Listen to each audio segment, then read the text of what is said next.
Committee on Justice meeting, including the ex officio members, because for today, although this is just ministerial, we will pass the report on action taken by the Committee on Justice on the impeachment proceeding that we have already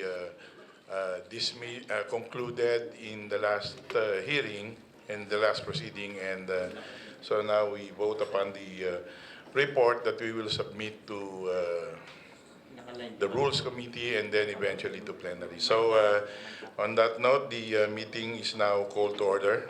Mr. Chairman, I move to dispense with the calling of the roll. Anyway, we need to establish the quorum for purposes of voting. So we have 50 members, and so the required number to meet the quorum is 10. So how many members do we have here, including the ex officio members? 11. So, and so there is a quorum, ano? So, establish lang natin yon. Having said that, I guess we can now consider your motion to dispense with the calling of the roll, because we have already established quorum. We have to call the roll. Okay. So, will you please, may I request the ComSec to call the roll? Thank you, Your Honor. Roll call of members of the Committee on Justice. Honorable Chairman Reynaldo Umali. Honorable Vice Chairman Vicente Veloso, Doy Liachon, Henry Waminal, Arnulfo Fuentebella, Strike Revilla. Regular members, Roy Loyola, Marlin Primicias Agabas, Jerry Treñas, Rosemary Baby Arenas, Bayani Fernando, Ruel Peter Gonzaga, Ramon Rocamora, Federico Sandoval II, Horatio Swansing Jr., Jericho Jonas Nograles, Munir Arbison, Lawrence Lemuel Fortun, Noel Villanueva, Arthur Yap, Manuel Luis Lopez, Edward Vera Maceda, Juliet Marie Ferrer, Edwin Ong, Kakabag Au, Jose Christopher Belmonte, Josephine Ramirez Sato, Xavier Jesus Romualdo, Ann Hofer, Lucy Gomez, Rodel Batocabe, Ron Salo, Sherwin Tugna, Carlos Roman Uy Barreta, Carlos Isagani Zarate, Salvador Belaro Jr., Antonio Florendo, Mahmoud Mending Jr., Emeline Aglipay Villar, Michael L. Romero, Divina Grace Yu, Luisa Loren Cuaresma, Rodante Marcoleta, Virginal Biron, Robert Ace Barbers, Rodolfo Albano III, Romeo Acop, Abigail Faye Ferriol Pascual, Harlin Neil Abayon III, Manuel Monsor del Rosario III. The Honorable Ex Officio members of the Committee on Justice, Honorable Speaker Pantaleon Alvarez, Honorable Deputy Speakers Raneo Abu, Eric Singson, Fredenil Castro, Romero Kimbo, Mercedes Alvarez, Gwendolyn Garcia, Maylene Garcia Albano, Pia Cayetano, Sharon Garin, Bai Sandra Sema, Ferdinand Hernandez, Frederick Abueg, Rolando Andaya Jr., Honorable Majority Leader Rodolfo Fariñas, Honorable Deputy Majority Leaders Juan Pablo Bondoc, Arthur Defensor Jr., Roger Mercado, Ann Hofer, Vincent Crisologo, Aurelio Gonzalez, Victoria Isabel Noel, Gerald Anthony Gullias Jr., Arnel T., the Honorable Minority Leader Danilo Suarez, Honorable Deputy Minority Leaders Jose Atienza Jr., Harlene Neil Abayon III, Alfredo Garbin Jr., Eugene Michael De Vera, Anthony Bravo, Harry Roque, Luis Jose Angel Campos Jr., and the Honorable Chairperson of the Committee on Accounts, Honorable Enelita Milagros Ermita Buhain.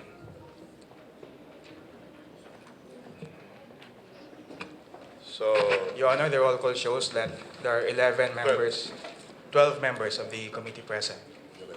1, 2, 3, 4, 5, 11. 11. So the quorum requires 10 members to be present, and we have 11 members. So the chair declares the presence of a quorum. Mr. Chair, the quorum was declared by the chair, so this representation would like to move for the approval of the minutes of the previous meeting, which Second motion. was circulated to all members present.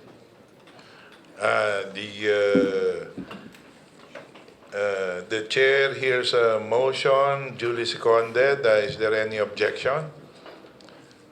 There being none, the minutes of the meeting of the Committee on Justice held on May 15, 2027 is hereby approved. Mr. Chair, Before that, Comsec, please acknowledge the presence of the other members present. Good morning. The committee acknowledges the presence of Honorable Salvador Belaro and Honorable Romeo Acop And, and Congresswoman Rosemary Arenas.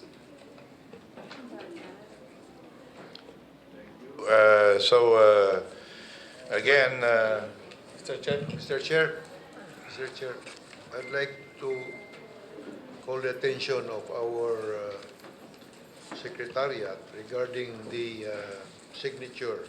There's no signature in the minutes of the previous meeting, Mr. Chair. Lacking is the signature of the chairman. the standard procedure is this is signed by and attested to by the chairman upon approval. So there being none, in your presence, I will sign these minutes. Mr. Chair, Congressman Vice Chair Uwaminal. the chair had just signed the duly approved minutes of the previous meeting. And in that minutes, Mr. Chair, circulated to all members present today, is incorporated the committee report in relation to the impeachment complaint filed by the Honorable Gary Alejano.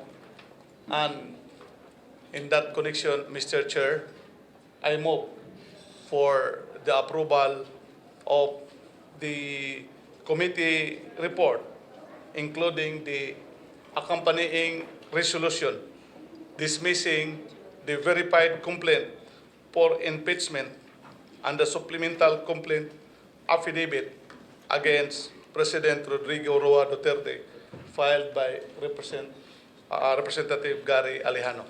I second the Thank you. motion. So it has been moved and seconded. In fact, before the chair declares the approval of this committee report, this is just formalities that we are going through because you will recall that we have already voted upon this 42-0 in the last hearing last May 15. So that's why I said that perhaps this is the first and only time that we can finish our meeting within 30 minutes or even less. So we also recognize Congressman Ruel Gonzaga in today's hearing. So, and for those who are yet to come, you know, iba ho talaga pag committee hearing, masyadong maaga, Monday pa, and so many of our members probably are still on travel, no? Kanya, while the plenary had imposed a rule that we should be in before and roll call will be called at 4 o'clock starting today. Hapon pa kasi yun eh. Yung mga miyembro, bumabalik yun ng umaga. Dry run. Mamaya, dry run tayo. No?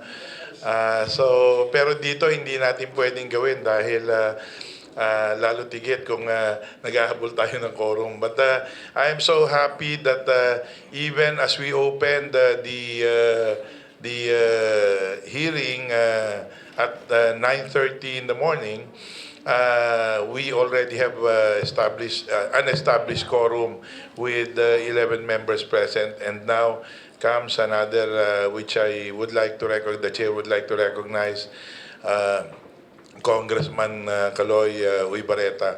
So, and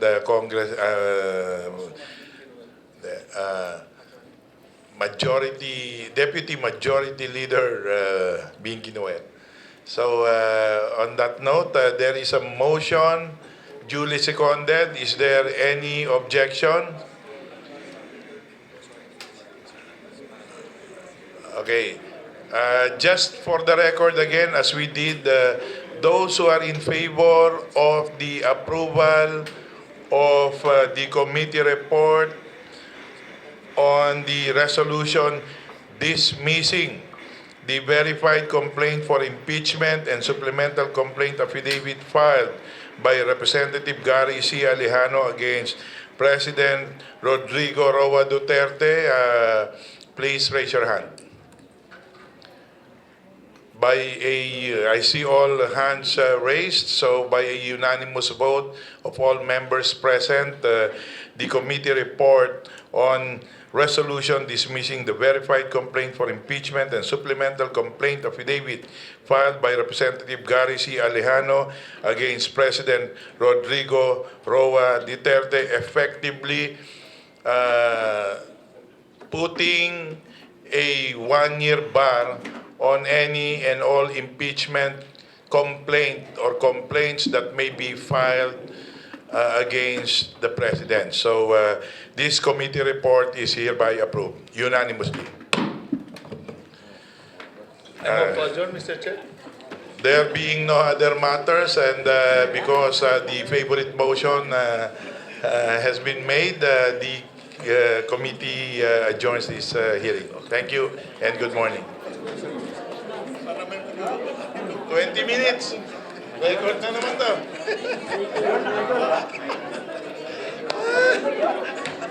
Pero we followed.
Alas 12, 8 oras.